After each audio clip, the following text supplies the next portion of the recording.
Today we are in the home garden, or part of the home garden. At the end of last year, difficult because the sun is, we don't get a lot of sun here, but right now we've got sun. So at the end of last year, this is a cherry tree. And in comparison to that cherry tree, which is the same age, this one has been ravaged by bugs over and over and over again. And this one is the eating cherry. So let me go round this side. It still stands around 4 foot tall, but it just didn't do anything. And year after year after year, it got bugs. And I tried different varieties of garlic spray and neem oil and different things that were recommended. Washing up liquid and water. I've tried pretty much all of them. And probably a little bit easier to explain there. So that's, let me say it's its sister. So both same tree, not same tree. That one's a cooking cherry. The big one's a cooking cherry. The small one's an eating cherry. But they were purchased at the same time. They were planted at the same time. And that one has done amazing. Although the birds have ate all the cherries, I'm trying to keep it low. Every year it has cherries and cherries and cherries, and the birds eat them all. So we do need to try and share with the birds a little bit better. But this one does nothing.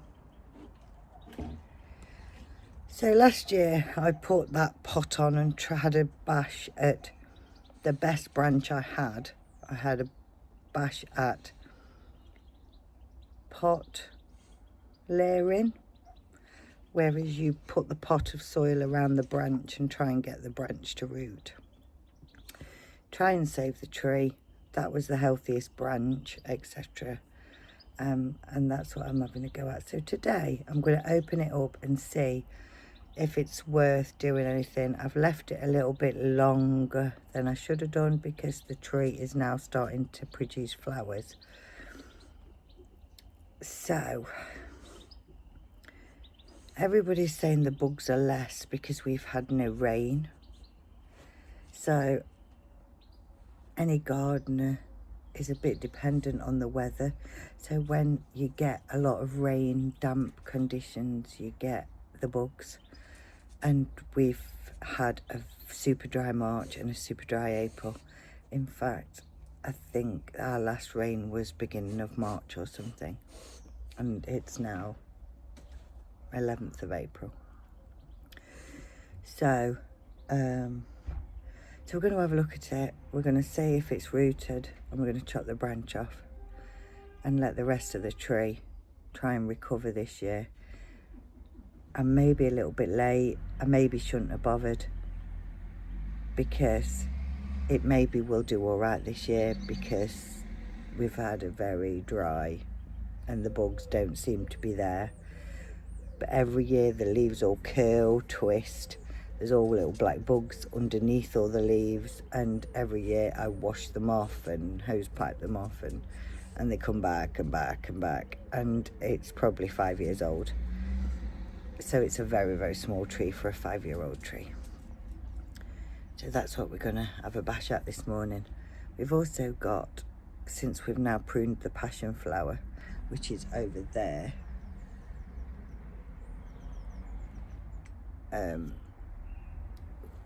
I'm not sure if I've pruned that back a little bit too heavily, but it was that heavy that it had broken all the trellis.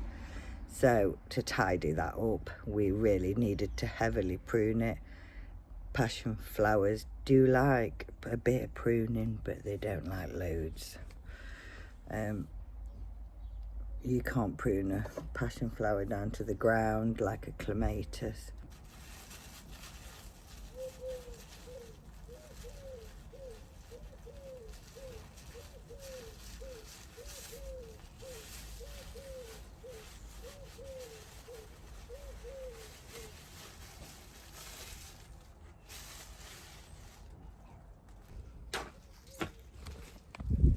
So it didn't work. This is where I scraped all the bark and put the hormone on, and the pot sat around that and was wrapped up, and it's not rooted there.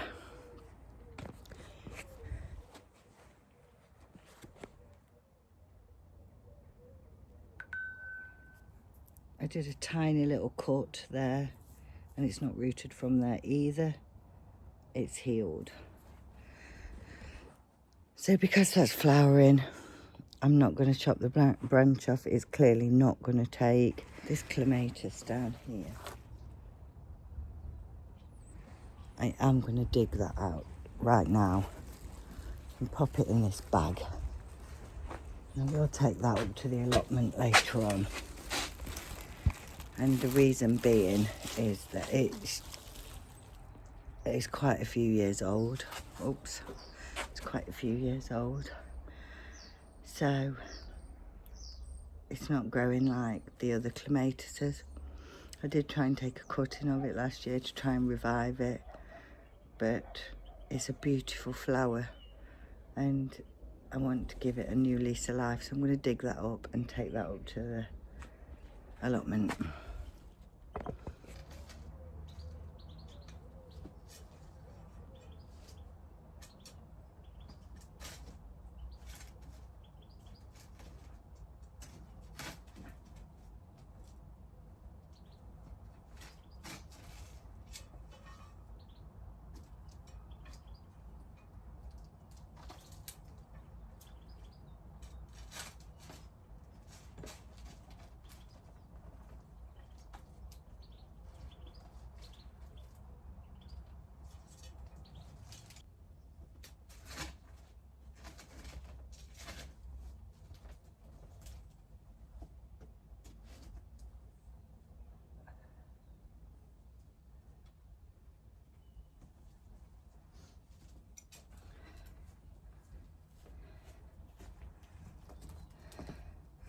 So that's exactly what I wanted to do.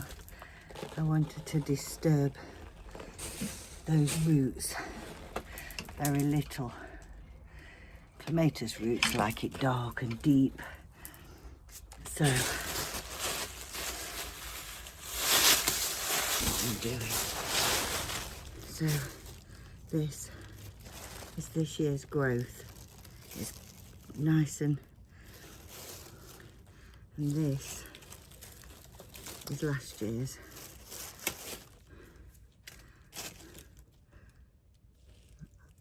That's still coming off because it's still last year's growth, even though it's got a bit of greenery on, and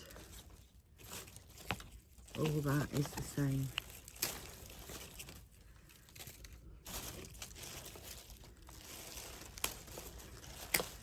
And that's left me with that, all of which is new this season's growth.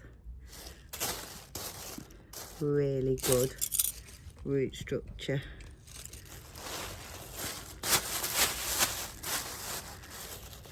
There's no reason why that won't continue to grow. Look at the allotment, and it's had a bit of a new lease of life.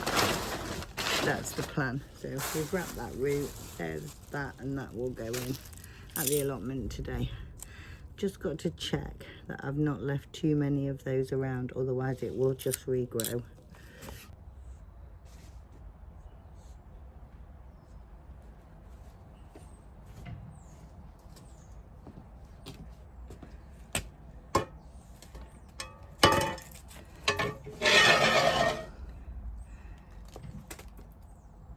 There is a bunch of roots there, which may actually grow. So I will put them in a pot. The fig is a cutting that I took not last year, the year before. But at the back end of last year it died off a little bit too soon. I wouldn't have expected it to have died off when it did. So there does feel like there is restriction, like there is root on it. If that is the case, I will repot it in some fresh soil. If it's had it, I won't bother.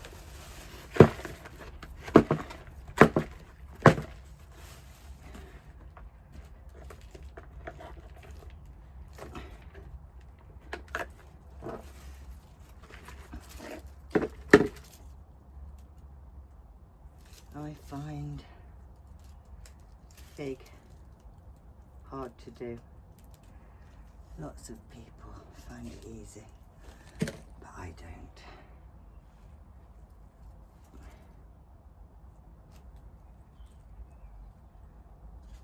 Yeah, so there's a 0 root on that. It did grow last year, it then stopped. But my dad always says, scrape the bark, and if it's green,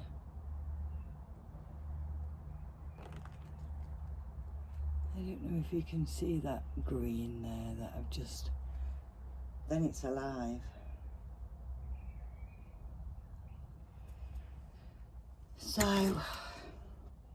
what do we do there then? So the other thing I've got to do today is these are all cuttings. That even looks like it's trying to flower. So the majority of them are red currant, and they're cuttings I took from my son's red currant plant last year. All these had fig and red currants in. These are the not wisteria, Wigella, the pink one. So what I'm going to do is I'm going to take all this wood off. The wood I just put on to keep everything a bit moist, really, when it's dry. And I'm going to go through each and every one, and if there's a good root system on, they're going in their own pots, and that's kind of the plan.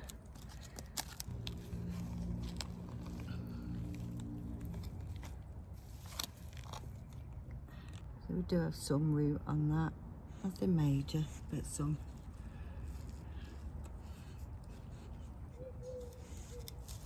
And we'll just keep going.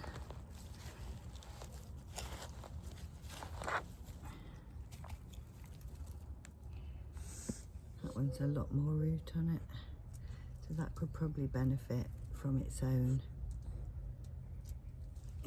pot.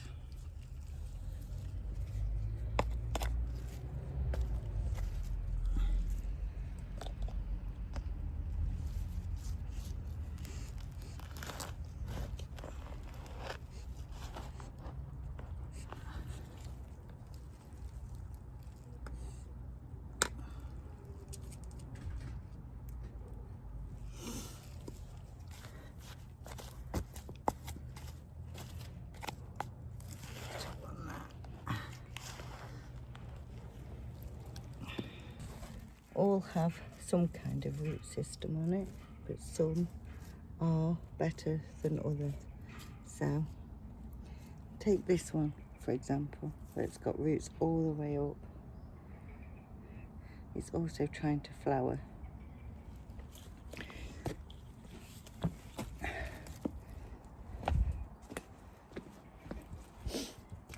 I'll pot that into a big pot.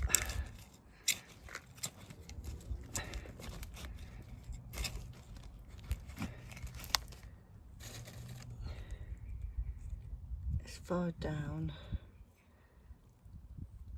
as I can get it.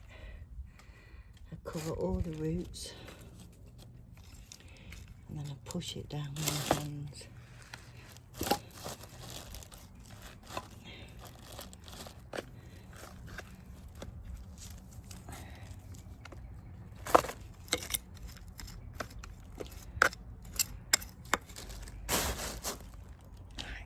So, and then it will have a drink of water. Some of the smaller ones will just go into tiny pots.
Year old.